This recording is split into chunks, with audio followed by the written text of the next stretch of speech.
అండి good evening. నేను మీ ఆర్జీవాడ్స్ కలిపిండి.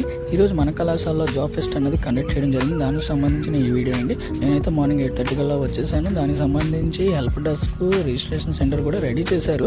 అలానే ఏ కంపెనీ ఏ రూమ్లో ఇంటర్వ్యూ కండక్ట్ చేస్తాను అన్నది కూడా క్లియర్గా మెన్షన్ చేయడం జరిగింది.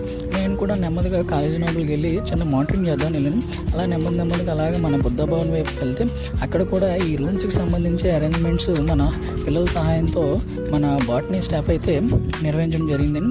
ఈ హెల్త్ చెకప్కి సంబంధించిన వాళ్ళు కూడా వచ్చారు. అలాగే రూమ్స్ని కూడా ఒకసారి చెక్ చేయడం జరిగిందండి. ప్రతి రూమ్కి కూడా ఆ బోర్డు మీద క్లియర్గా మెన్షన్ చేయడం జరిగింది, ఫలానా కంపెనీ ఫలానా ఓల్డ్ అని. అలాగే వీళ్ళు కూడా మనకి సంబంధించిన ట్యాబ్లెట్స్ అవి కూడా తీసుకొచ్చారు. రూమ్స్ కూడా క్లియర్ అండ్ కరెక్ట్గా స్టూడెంట్స్ ఎవరు ఇబ్బంది పడకుండా చేసింది.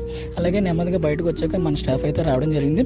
ఎవరి డ్యూటీస్లో వాళ్ళు చాలా చక్కగా కండక్ట్ చేయడం జరిగిందండి. రిజిస్ట్రేషన్ అన్నీ కూడా. అలాగే మన మాటల మాంత్రికుడు మల్లికార్జున్ గారు కూడా వారి యొక్క స్టైల్లో ప్రోగ్రామ్ స్టార్ట్ చేయడం జరిగింది. మన సునీల్ సారు వీళ్ళందరూ కూడా నెమ్మదిగా వచ్చారు. రిజిస్ట్రేషన్స్ అయితే స్టార్ట్ అయ్యాయండి. ఈ లోపు మన గ్రేట్ ప్రిన్సిపల్ గారు ఆయన స్టైల్లో సైకిల్లో రావడం జరిగింది. ఏం లేదండి, ఆయన బర్త్డే సందర్భంగా ఈ 1 year అంతా కూడా సైకిల్ వద్దాం అనుకుని ఇంకా ప్రతిరోజు కూడా సైకిల్ రావడం జరిగింది.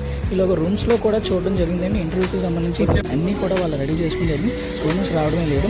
అలాగే బయటకు వచ్చి చూస్తే మన స్టూడెంట్స్ ఇంకా రెజ్యూమ్స్ ఇంకా రెడీ చేసుకుంటున్నారు. ఎరా అంటే ఇంకా టైం ఉంది కదా సార్ అన్నారు, 10 నిమిషాల్లో ఇంటర్వ్యూ ఉందని. అదేంటి మన వాళ్ళ గ్రేట్నెస్. ఒకటండి, మన స్టూడెంట్స్ అయితే చాలా తక్కువ మంది వచ్చారండి. నాకు బాధ కలిగింది ఏంటంటే నాతో పాటు చదువుకున్న వాళ్ళు కూడా చాలామంది ఇప్పటికీ సరైన సెటిల్మెంట్ లేక పాపం ఇలాంటి చిన్న జాబ్స్కి వస్తున్నారండి. ఏజ్లు 30+ ఉన్నా సరే. అలాంటిది మన స్టూడెంట్స్ 20+ ఉన్న వాళ్ళు కూడా ఎందుకు చిన్న జాబ్స్ 10,000 15,000 అని ఎందుకు ఆలోచిస్తున్నారో నాకు అర్థం కాదు.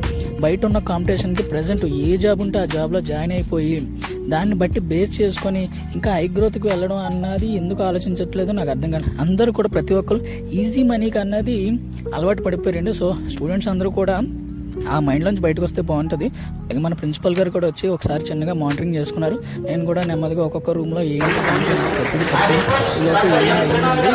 క్లియర్ చేసేదానికి ఆదిరెడ్డి వాసు గారు వచ్చారు. ఆయన కూర్చోబెట్టి మన ప్రిన్సిపల్ గారు కూడా ఆయన స్టైల్లో ఈ యొక్క ఫెస్ట్ గురించి మాకు చెప్పడం జరిగింది. అలానే ఇంకా ఇలాంటివి ఇంకా ఎన్నో కార్యక్రమాలు చేయాలని మన ప్రిన్సిపల్ చెప్పారు. అలానే దీనికి సంబంధించి ఆఫర్ లెటర్స్ కొంతమందికి ఇవ్వడం జరిగిందండి. సో స్టూడెంట్స్ అందరూ కూడా ఇలాంటి కార్యక్రమాలు ఇంకా ఎక్కువ మంది పార్టిసిపేషన్ చేస్తే చాలా బాగుంటుంది. అలాగే ఇంటర్వ్యూ అయ్యాక మన స్టాఫ్ కూడా నెమ్మదిగా ఇంటికి వెళ్ళడానికి ప్రయత్నిస్తారు.